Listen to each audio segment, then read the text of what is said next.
Welcome to Superway classes. Myself Kunal Pratap Singh. अभी सुबह video number 1 में जो लेक्चर 1 था उसमें आपने देखा था कि इतिहास को 3 भागों में बांट दिया गया है, प्रागैतिहासिक, आद्य ऐतिहासिक और ऐतिहासिक काल।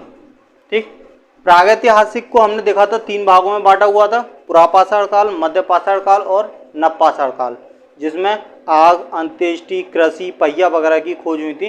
वो हमने डिटेल में पूरा पढ़ लिया था। ठीक है, एसएससी में उससे बाहर और कुछ नहीं आना।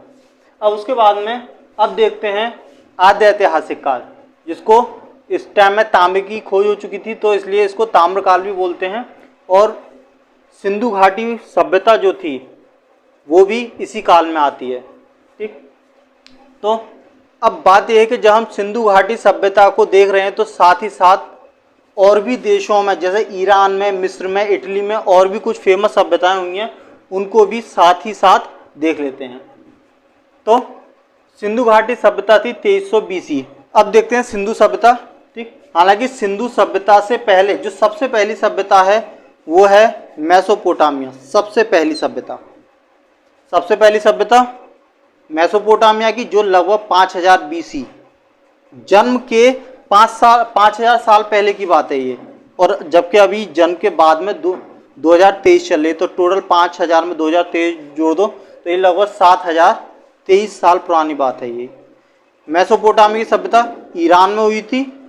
उसके बाद में आया था मिस्र की सभ्यता, जो मिस्र के गीजा शहर में, जहाँ गीजा के पिरामिड, फेयन वगैरह की मूर्तियाँ वो देखने को मिलती हैं, लाश वगैरह, तो ये मिस्र शहर में मिली थी, तो उसको उसी शहर के नाम पे मिस्र की सभ्यता नाम रख दिया है।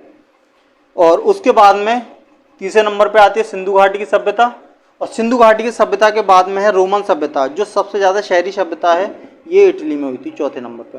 तो ये पहले नंबर पे, फिर ये दूसरे नंबर पर, तीसरे नंबर पर सिंधु घाटी की सभ्यता जो हमारे देश से संबंधित है, और उसके बाद में चौथे नंबर पर रोमन सभ्यता। तो इनका क्रम हो गया। ठीक, अब सिंधु घाटी सभ्यता में बहुत सारे शहरों की खुदाई हुई है, जैसे कि हड़प्पा, मोहनजोदाड़ो, चंदोड़ो, सुतकागंडो, लोथल, धौलावीरा, सुरकोटका, रंगपुर, बनवाली, राखीगढ़ी, कालीबंग, रोपड़। इनमें कुछ ना कुछ स्पेशल मिला है, इसलिए वैसे तो बहुत सारी हैं, हजारों में हैं, पर ये कुछ मेन है जो एसएससी पूछता है। इससे बाहर एसएससी, सीएचएसएल, एमटीएस वगैरह लेवल पे इससे ज़्यादा नहीं पूछेगा। ठीक, तो इसमें जो 4 हैं, हड़प्पा, मोहनजोदड़ो, चंदोड़ो और सुतकागंडो, ये चारों सभ्यताएं पाकिस्तान में मिलती हैं। ठीक, जैसे मान लो ये भारत का नक्शा है,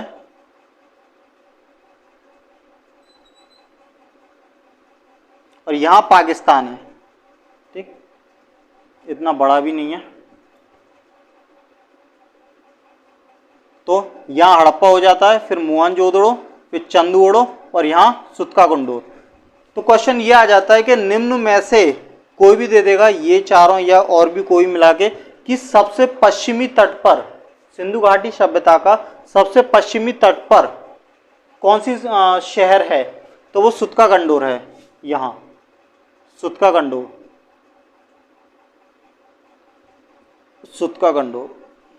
ठीक, यहाँ हड़प्पा, फिर मोहनजोदड़ो, फिर चंदोड़ो और ये सुतकागंडो। ठीक, तो ये क्वेश्चन एक बार ही आया था कि सबसे पश्चिमी सभ्यता कौन सी है, सुतकागंडो। ठीक है, 4 होगी। उसके बाद में लोथल, धौलावीरा, सुरकोटका और रंगपुर, ये तुम्हारी यहाँ गुजरात में मिल जाती हैं, इस एरिया में। ठीक, लोथल इस साइड है, ठीक, रंगपुर इस साइड, ठीक, धौलावीरा, राखीगढ़ी ये गुजरात में चारों हैं। ठीक है, इनके बारे में देखेंगे किसमें क्या क्या मिला था, ये क्यों फेमस है। ठीक, उसके बाद में बनवाली और राखीगढ़ी ये हरियाणा में मिले थे दोनों। ज़्यादा कुछ खास नहीं है, एक एक दो दो बातें याद रखनी है। देखने में इतने सारे लग रहे हैं पर याद करना इतना टफ नहीं है। इन दोनों में ही मेन चीज़ें हैं, जो बहुत सारी चीज़ें मिलती हैं कि इसमें ये मिला, इसमें ये मिला। ठीक, बाकी सब में एक एक दो दो तीन तीन बातें हैं, ज़्यादा बड़ा नहीं है। कालीबंग राजस्थान में और रोपड़ पंजाब में।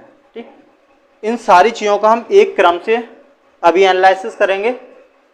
ठीक है, तो सबसे पहले हड़प्पा का देखेंगे, ठीक, फिर मोहनजोदड़ो, चंदोड़ो, सुतकागंडो, एक क्रम से सभी सभ्यताओं को देखते हैं। तो अब देखते हैं सिंधु घाटी सभ्यता। सिंधु घाटी सभ्यता में जो आज से लगभग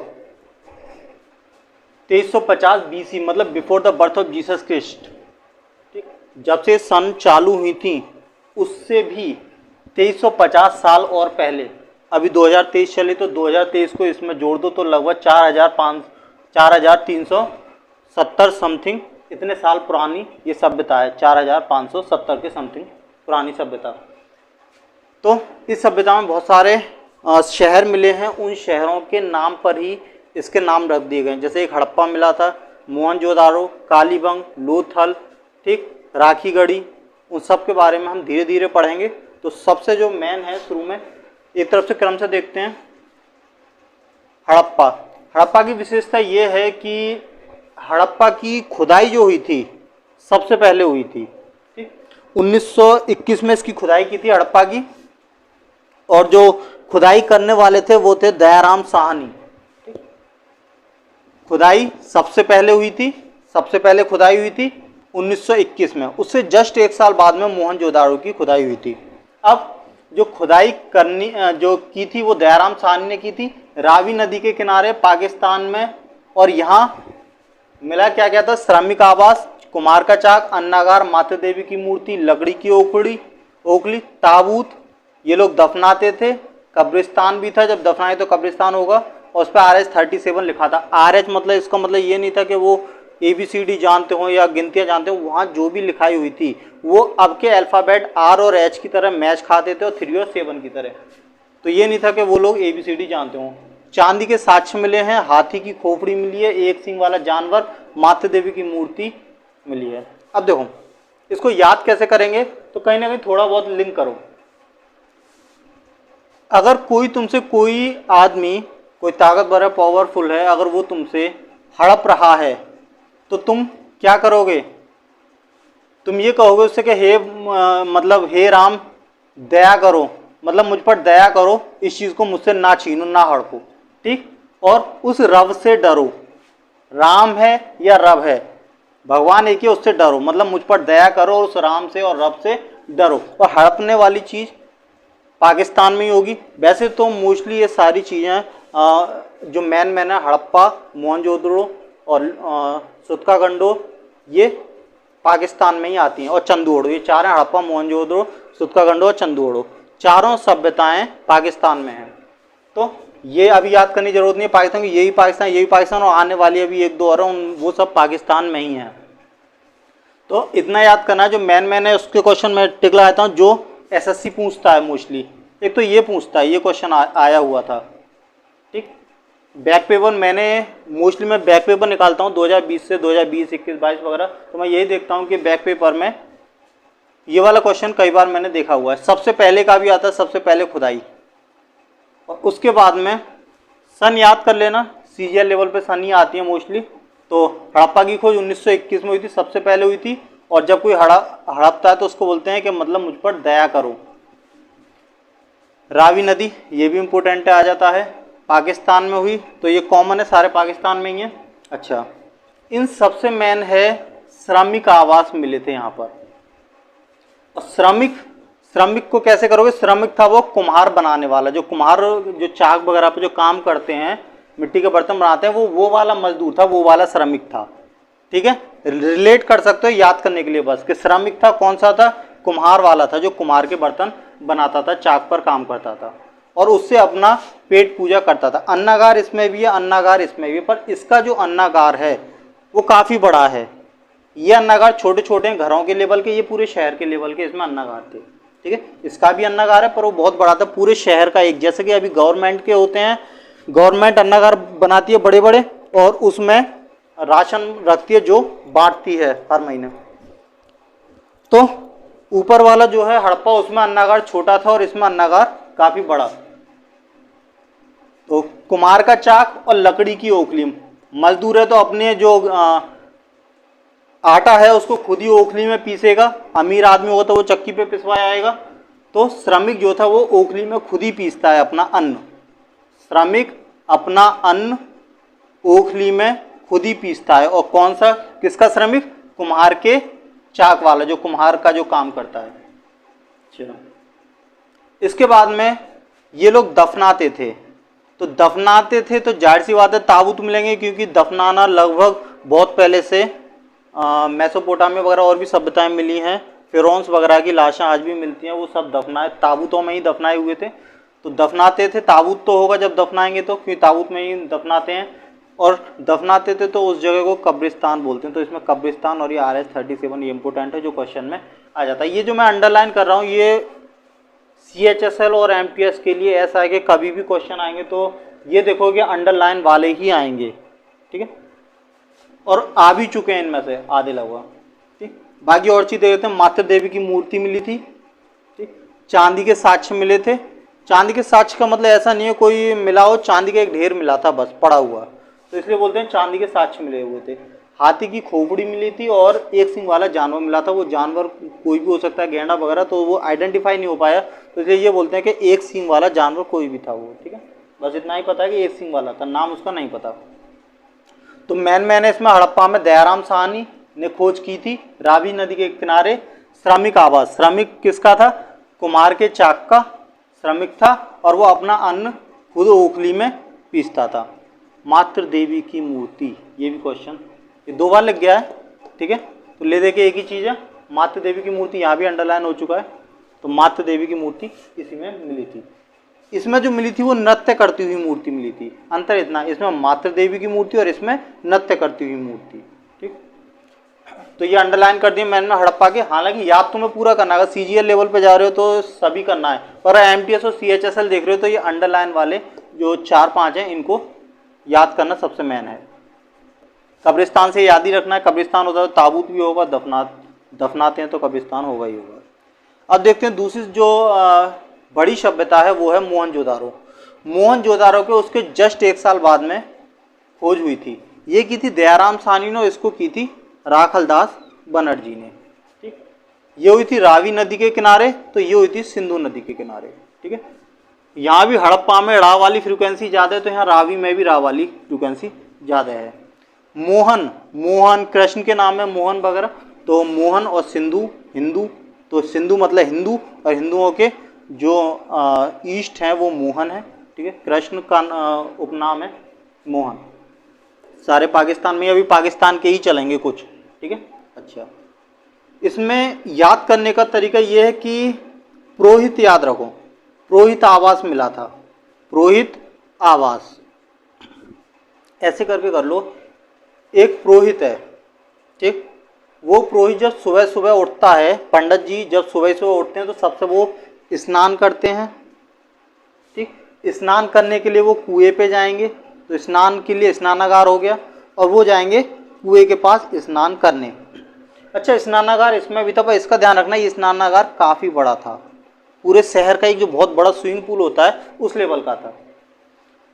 तो पुरोहित जी सबसे पहले पुरोहित आवास में रहते हैं। पुरोहित जी पुरोहित आवास हो गया, उसके बाद में वो स्नान करने गए, और स्नान करने के लिए वो कुएं के पास गए, और फिर स्नान करने के बाद में उन्होंने अपने नए कपड़े पहने, मतलब सूती वस्त्र। उस टाइम पे सूती कपड़े ही चलते थे, ठीक है। नायलॉन टेरिकोट वगैरह तो बाद में सब बने थे, तो सूती का वस्त्र पहनते थे। तो क्वेश्चन घुमाने की और कुछ कहे तो यही कर सकता है कि मतलब कपास का किस में प्रचलन हो गया, तो जब सूती वस्त्र यहाँ बने तो कपास भी वहीं है।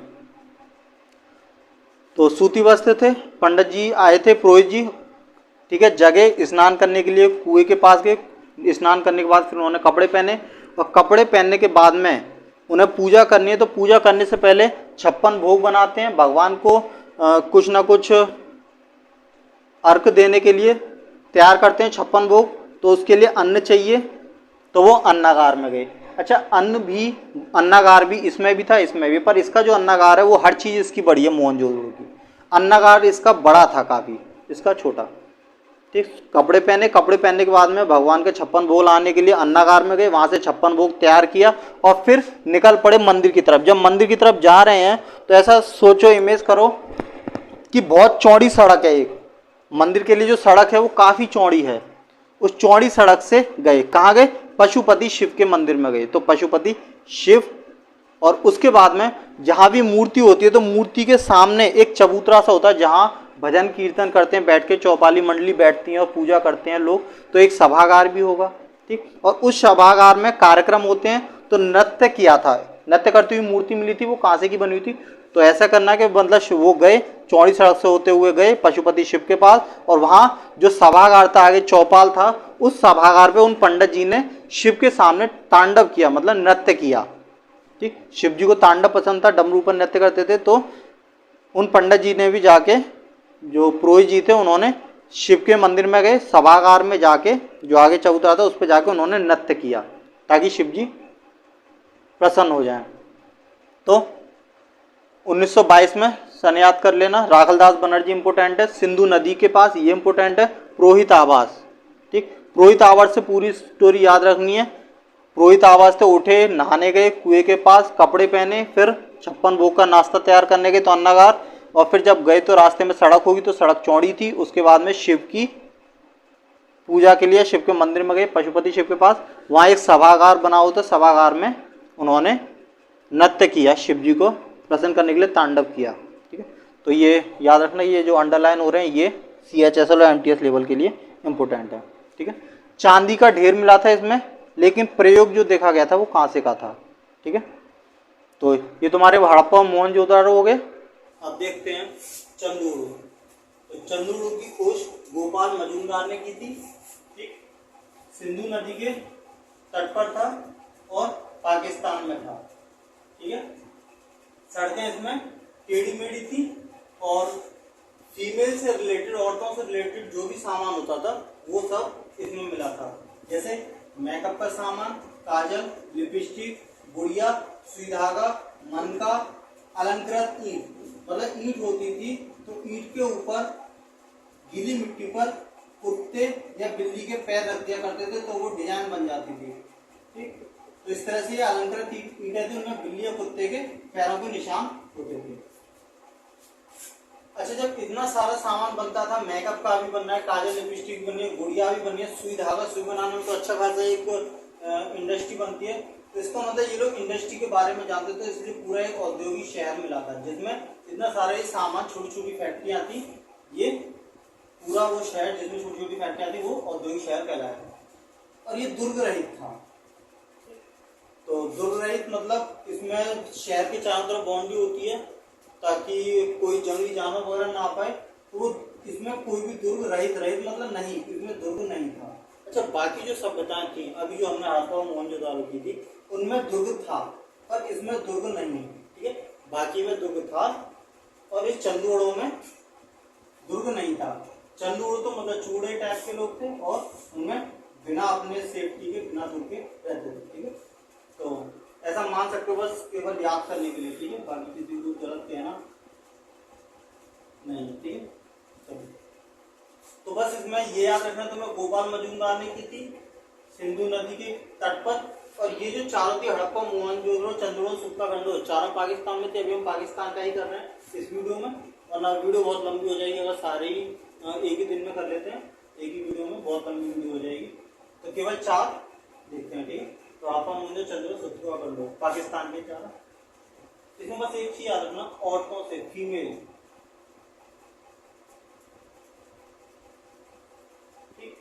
फीमेल से रिलेटेड सामान मिला था। फीमेल याद रखोगे तो बाकी सब चीज खुद याद हो जाएगा। ठीक है, जो भी चीज ऐसा लगे फीमेल से रिलेटेड है वो सारी चीजें इसमें आ गई। बाकी एक्स्ट्रा दुर्ग रहित याद करना जो इसमें नहीं था। ठीक, और औद्योगिक, इतनी सारी चीजें बनती थी तो जाहिर सी बात है उद्योग धंधे तो होंगे। इसके बाद में आता है सुक्काकंडो। सुक्काकंडो के बारे में कुछ खास नहीं है, बस इतना है कि सिंधु सभ्यता का सबसे पश्चिमी छोर था।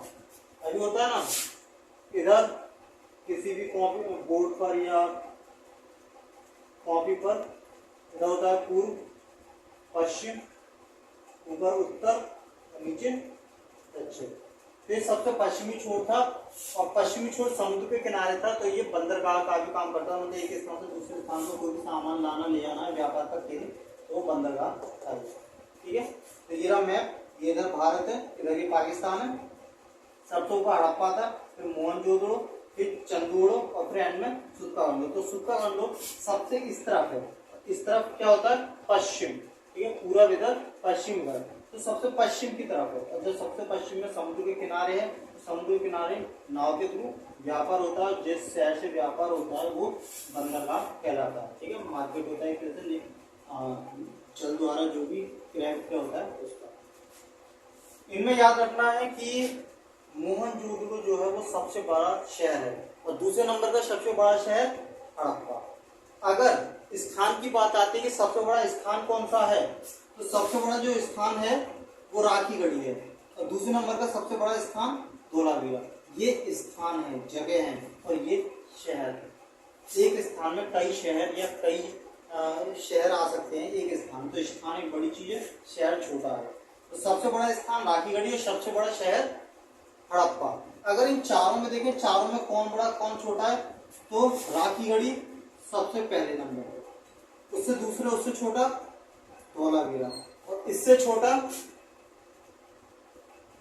मोहनजोदाड़ो, और उससे छोटा चौथे नंबर पर हड़प्पा।